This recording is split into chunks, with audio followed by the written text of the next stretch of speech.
Hi guys, narito ako sa nursing home. Today, this is want to go out. Ayaw niya lumabas ngayong araw na to. Dito ako sa nursing home. Pabayaan ko na lang at pagod daw siya eh. Kaya, ayun, papahinga daw siya. Kaya uwi na ako.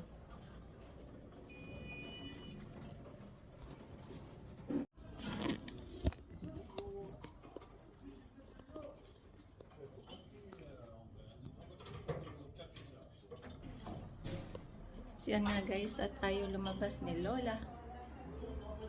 Ayun dahil ng tao. Kaya uwi na ako. Ayaw lumabas, ayaw mag-walking ni Lola. Kaya uwi na tayo.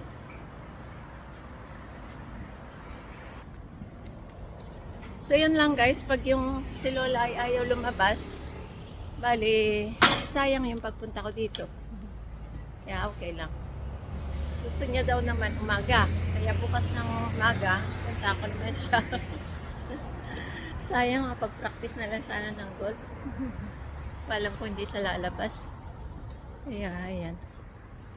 Ayan guys, at dahil maaga pa naman, siguro didiretso na lang sa bahay ni ex-BF, ex-boyfriend ko, kasi kukuhain ko yung mga golf material ko doon. Nasa kanya kasi walang space yung bahay ko.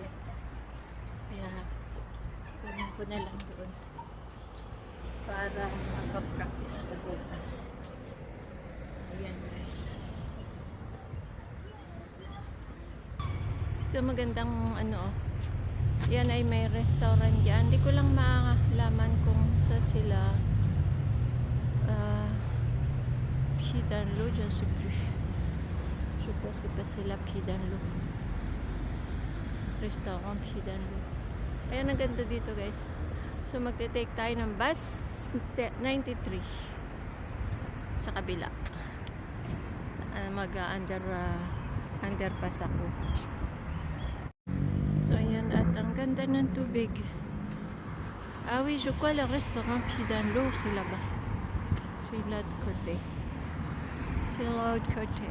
So dito ako guys, naghihintay ng bus 93. Going to Pong Nhuyi.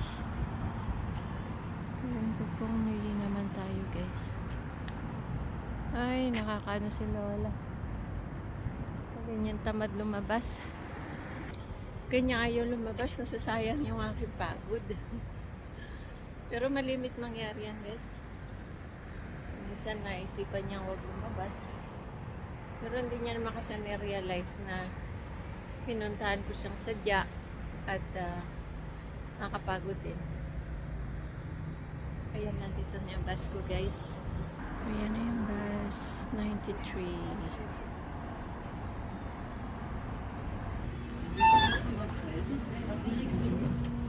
Bonjour. So finally guys, pauwi na lang ako. Ayan, napadaan ako dito sa Trocadero. Kasi dito ako magte-take ng bus 63. Ayan, medyo pagod na rin kasi kaya hindi na ako dumiretso sa bahay ni ex. Tsaka wala pa yun dun, nag-golf. Hindi ko nadala yung susi niya eh. Kaya dito na lang ako. Ayun, magte-take ako ng bus 63. Bababa ako ng Rue de la Paume. Nadaan ako ng Ocean Rue de la Paume. Bili ng prutas.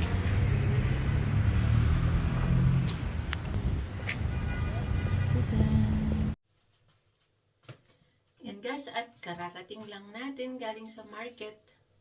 Namalengke na rin at hindi na nga ako nagtuloy dun sa bahay ni ex para kuhain yung aking mga gamit sa golf. Kasi tinamad ako, hinabot ako ng tamad. Kaya dinumiretso na lang ako dito sa bahay ko. Ibig ko sabihin na malengke muna ako.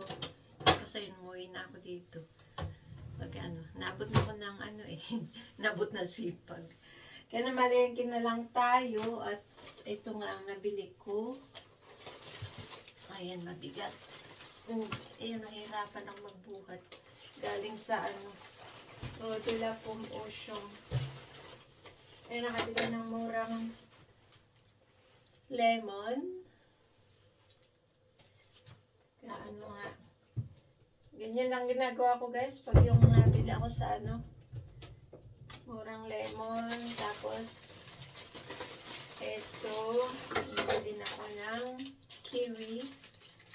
Ano lang itong bili ko nito eh. Wala yung presyo. Limutan ko presyo nito. Basta nakalagay ay free ba? Ibig sabihin, hindi masyadong mahal. Tapos bumili ako ng Yout. Activia. Ang mahal ng ano o, ng avocado. Almost 1 euro ang is, 1 euro, mahigit pala, 1 euro in 15 cents yata yun. Tingnan ko nga yun. Pero halagang 25 euro lang naman ang naipamili ko. Tinipid ko eh, nag-iingat ako. Yan, broccoli. Kasi gusto ko mga ano. Bili din ako ng salmon. Ito ay 8 euro. Mas gusto ko kasi ganito, at least hindi siya malinis talaga siya. At ano ba ito? Kamatis. Yung kamatis na ano, 3 euro, 4 euro ang kilo nitong kamatis na ganito guys. Dalawa lang ang binili ko. Ay, bukulog ko. Ayan, masarap kasi ito with nyote. Mozzarella. With mozzarella. Kunti ko masabi Nutella. With mozzarella. Tapos, banana. Bili tayo ng banana. Yan. Ang kuha ko nito ay 2 euro. 2 euros itong ganito. Bali, ang kilo niya ay ano eh. Gano ba yung kilo niya? Hindi ko makita yun. 2 euros ang kuha ko nito. Okay na rin. Marami na rin siya. Ugasan ko.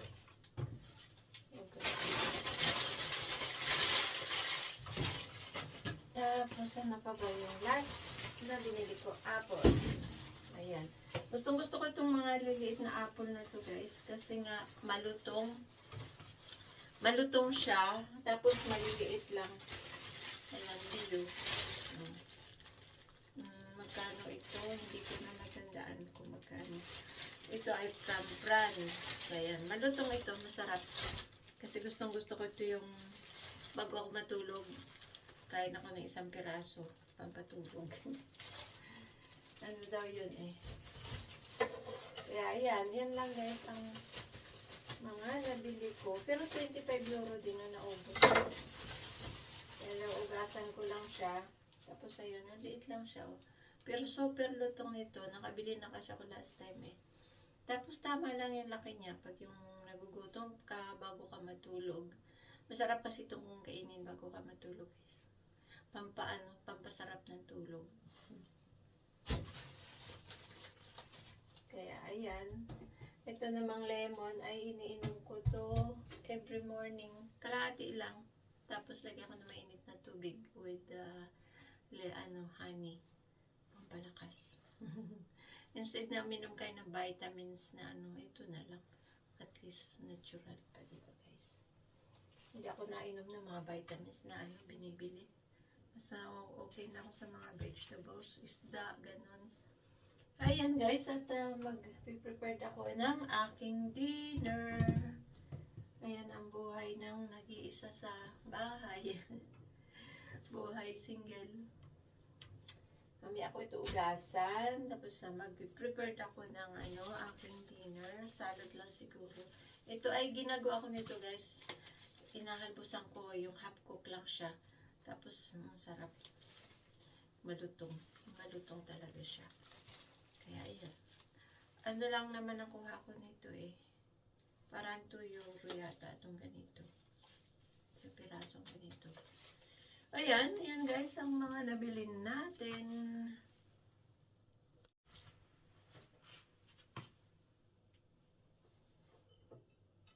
So ito guys ang dinner natin.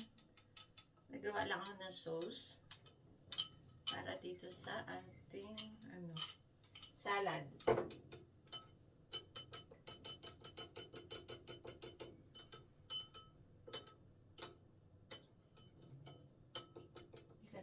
kahapon eh. Hindi pa kasi nangalo maigi. Tapos, ito yung salad natin guys. Ito. Ayan. Mixed na salad. May beetroot siya, may endive, may tomato, may mango. At, ayan. Ayan. Dinner na natin yan guys. Dami no. Pero, hindi naman siya no. Yung salmon ay raw. Raw salmon yan guys. Yung kanina pinakita ko. Ayan na dinner natin.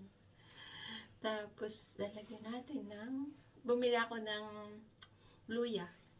Bumili ako ng luya. Noong isang araw pa ito, luya ko na to.